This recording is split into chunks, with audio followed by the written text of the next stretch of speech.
organizing a play date, or booking the kids' medical check UPS. Working out how to hide vegetables in their evening meals, or ensuring there's enough on the shopping list. Worrying about whether your son is on track at school, your daughter needs new shoes, and when to replace your washing machine. On their own, these may all seem like small tasks, but they mount up. And if you ask heterosexual couples with children which partner is most likely to handle them, it is probable that most would offer up the same answer: the mother. Numerous studies show that women in heterosexual relationships still do the bulk of housework and childcare. Many couples aim to split their responsibilities 50-50, yet for various structural and socio-economic reasons, end up allocating tasks along typically gendered lines. Even in couples who think that they have achieved an equal division of labor, the more hidden forms of care generally end up falling to the woman. In fact, an increasing body of research indicates that, for household responsibilities, women perform far more cognitive and emotional labor than men.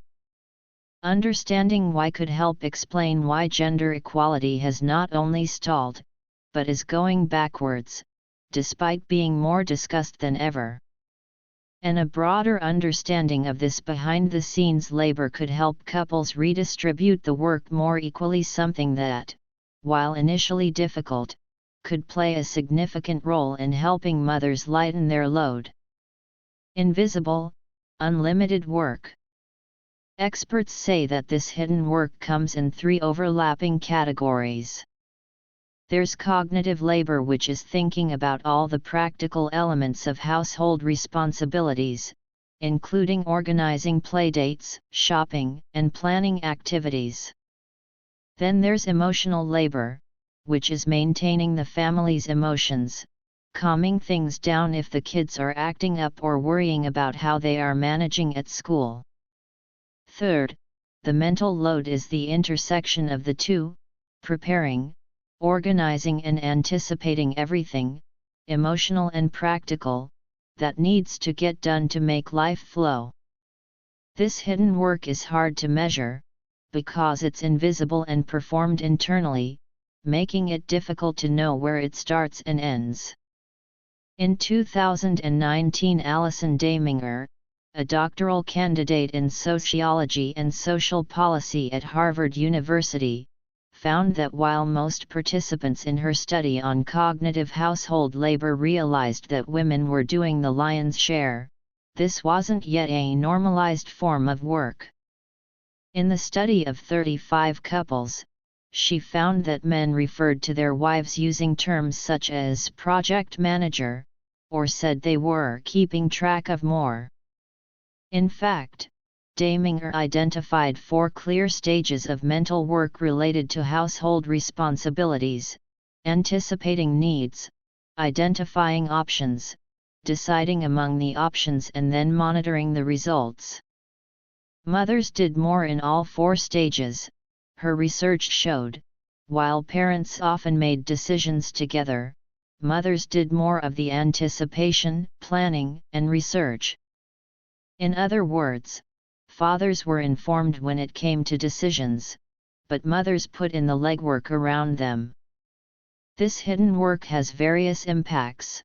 We know, for instance, that women are more likely than men to worry about childcare even when they are not with their children. It also causes additional stress, because it is always present even when you should be concentrating on other things. The mental load is that thread that brings the family into your work life, says Leah Rupp-Anner, an associate professor of sociology at the University of Melbourne and author of Motherlands. It's the constant low-level worry about whether we're doing enough and the impact our parenting will have on our child's future. You're always trying to mitigate future risk. Maternal gatekeeping. One thing that puzzled Daminger was that this uneven allocation of mental labor did not seem to create much conflict among her participants. To understand why, She conducted a follow-up study a year later that showed couples explained away some of these gendered behaviors. Both men and women suggested that the unequal division of mental labor was because one partner worked longer hours, or stated that women were temperamentally interested in being organized, that they were simply good at planning ahead. While parents often made decisions together, mothers did more of the anticipation, planning, and research. This showed participants believed personality differences and work constraints were driving these inequalities.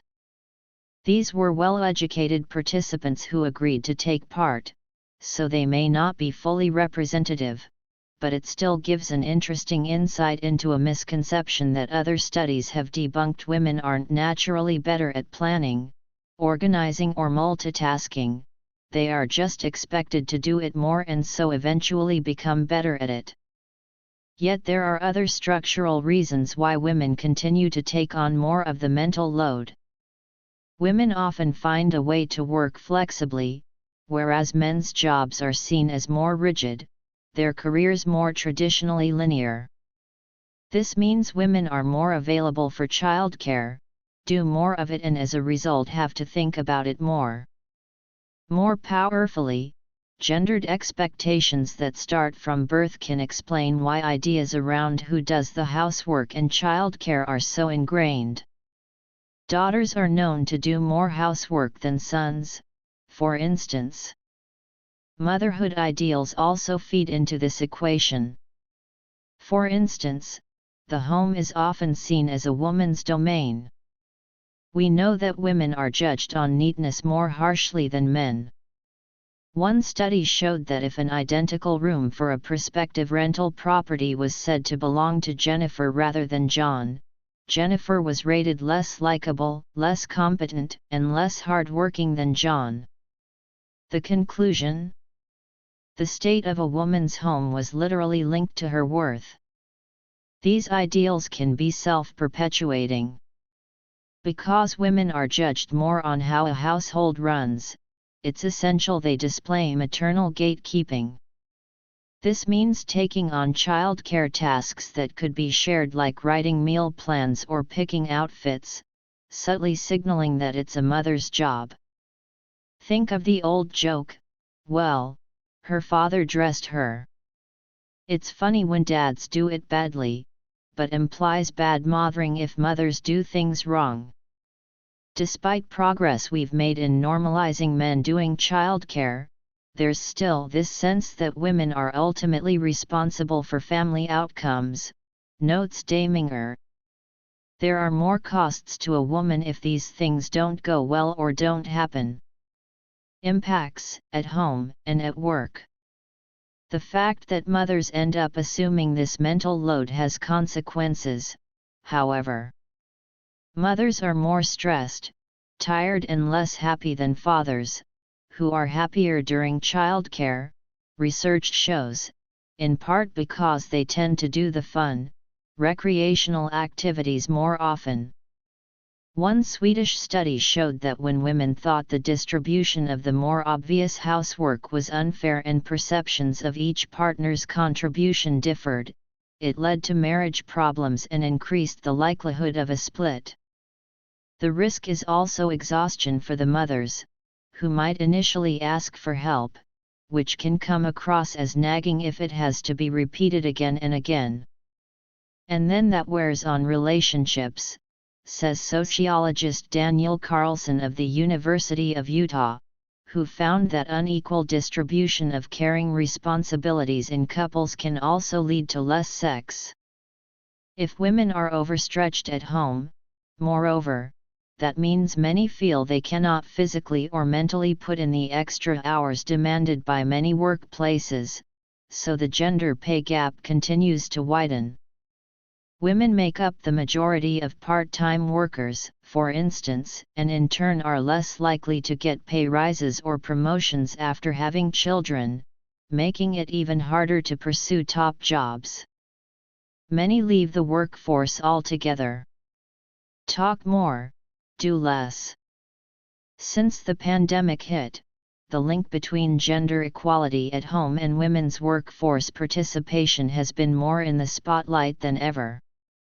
While there are many systemic issues at play, tackling hidden household labor within couples could help ease the burden that falls on women and deters them from other activities.